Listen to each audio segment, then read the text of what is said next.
ready to start Chapter 2. We're going to do Lesson 2.1, Introduction to Integers. What we know is that on a number line in elementary school, we just dealt with the positive numbers from 0 on, and now we're going to be adding numbers to the left of 0. So we have 0, then we have positive numbers to the right, and we have negative numbers to the left. So the positive numbers lie to the right of 0. When a single plus sign or no sign is in front of a number, then that number is positive. So we know that if we just see a number and there's not a sign, that then it is positive. Negative numbers lie to the left of 0. When a single negative sign is in front of a number, that number is negative. So we look at -1, -2, -3, -4, -5, -6, and so forth. Together we can call the positive numbers, the negative numbers, and 0 signed numbers. These are numbers that have a direction from 0 to the right, or 0 to the left, or 0 itself. Some signed numbers are integers. The integers consist of the numbers labeled on this number line up at the top. -3, -2, -1. You might call them whole numbers. They're not fractions. The integers are not fractions or decimals. They're just the whole numbers, either positive, negative, or our good friend 0. So there are practical applications to this. In football, we talk about a loss being a negative, a gain being positive. On a thermometer, we have below 0 and above 0 for positive and negative numbers. A decrease is negative, an increase is positive, down is negative, up is positive. A withdrawal from an account would be negative, and a deposit would be positive. The past is negative, the future is positive, before and after would be negative and positive. So, this is how we would graph number lines. These are the integers, graphing integers. So, if we want to compare integers, as with whole numbers, the order between two integers can be determined using the number line. A number A is less than the number B if it is to the left of the number B. So when we look at our number line, I'll bring that back up so we can see it. We can see that this number is to the left of this number, so we would say that this number is less than this one. -3 is less than -1. If we looked at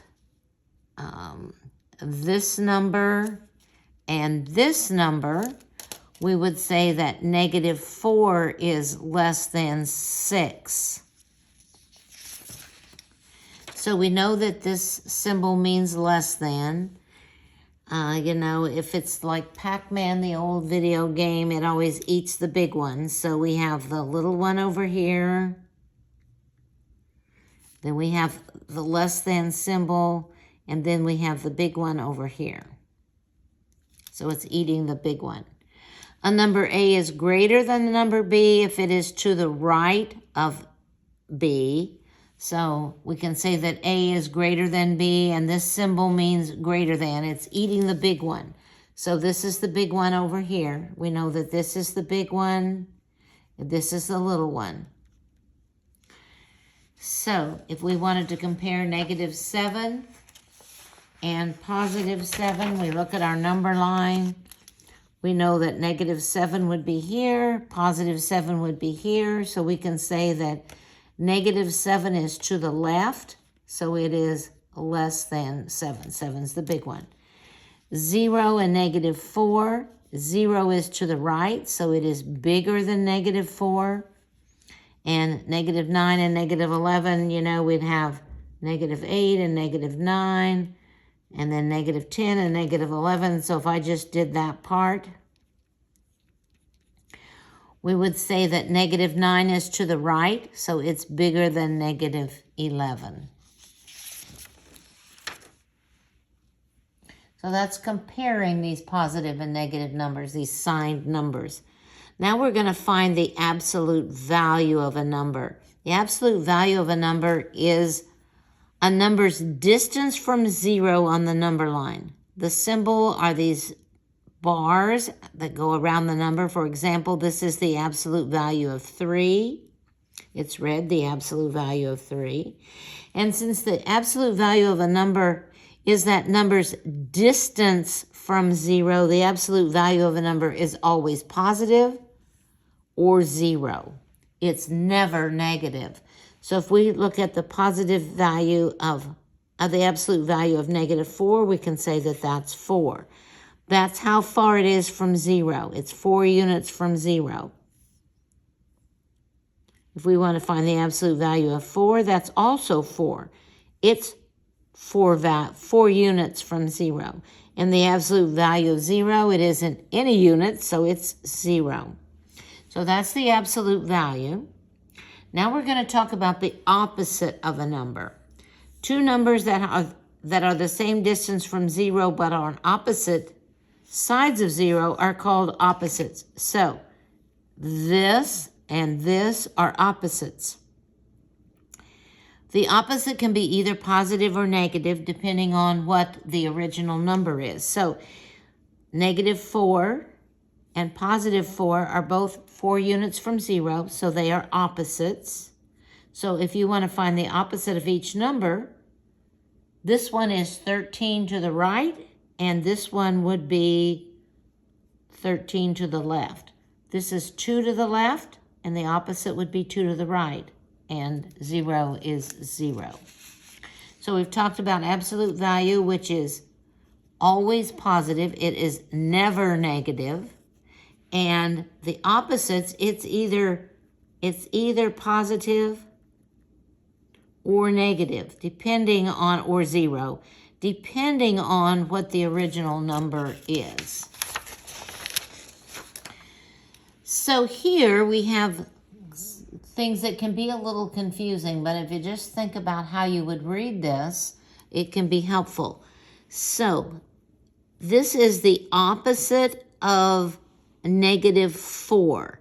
So the opposite of negative 4 would be positive 4.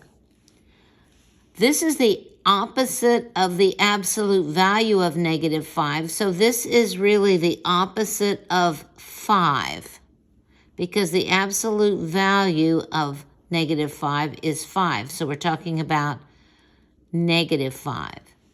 Now we're talking about the opposite of the absolute value of this positive 6. So we have to look at what is the absolute value of 6. So we know it's always positive or 0. So we're talking about the opposite of 6 or negative 6. This next part sometimes can be a little confusing for students. We're going to evaluate the opposite of the absolute value of the opposite of x. If x is negative 2, so we want to be careful to replace just x with negative 2, just this. So it's really the opposite of the absolute value of the opposite of negative 2. That's what we're talking about here. We're just going to replace x. So we know that the opposite of negative 2 would be positive 2. So now we're talking about the opposite of the absolute value of 2. And we know that this is 2. It's positive. So our answer is negative 2. So you want to be very careful that when you have one that has a variable in there and it gives you a replacement value, that you're replacing just the variable with that number. You have to be very, very careful. Next, we have some examples of bar graphs that have contain integers. So here is 0. So on our scale, we have positive numbers above 0, and we have negative numbers that are below zero. So when we look at the average daytime surface temperature of planets, Mercury, Venus, and Earth have positive values. When we go to Mars, Jupiter, Saturn, Uranus, and Neptune, we are talking about below zero temperatures. So we have, I wrote on this, I don't know whether it's -2 or -24, but whatever. You can see that these are negative. And here we have rainfall amounts above and below average. Here's 0. I'll mark that in red so you can see it. This is 0. So we have positive above, we have negative below. So we have a positive rainfall amount. We have a negative. This is right at 0. And then we have another positive one for September. So we have a couple of questions about this. Which month has the greatest amount of rainfall below average? This is the one that's the biggest below average, so it would be June. What is the departure from the average? How far is it from the average? It looks like it's 6 below average. Which month has the greatest amount of rainfall above the average? That would be September. And which month had the average amount of rainfall? That would be August.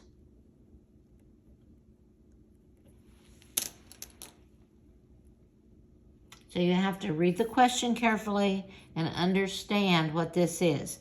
This is the rainfall amount above and below the average. So 0 would be the average.